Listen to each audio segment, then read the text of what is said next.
कानपुर गांव में आत्माराम और संतोष एक दिन वे दोनों लकड़ी लेने के लिए जंगल की तरफ जाते हैं। चलते चलते शाम हो जाती है।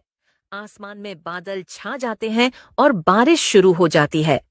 रास्ता फिसलन भरा हो जाता है।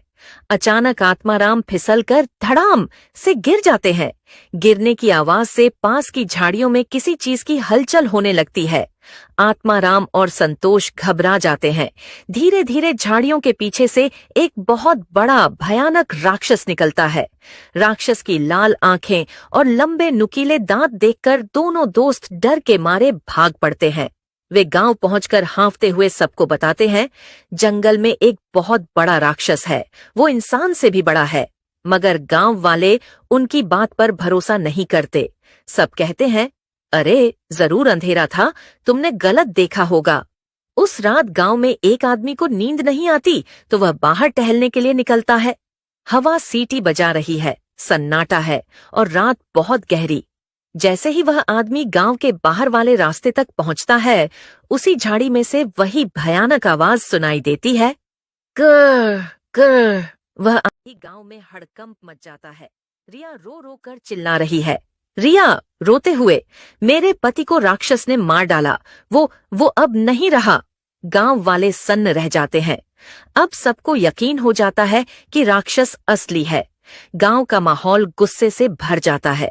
सब तलवारें, डंडे और भाले लेकर इकट्ठा होते हैं। सब नारों के साथ जंगल की ओर निकल पड़ते हैं। राक्षस झाड़ियों के पीछे से गरजते हुए बाहर आता है।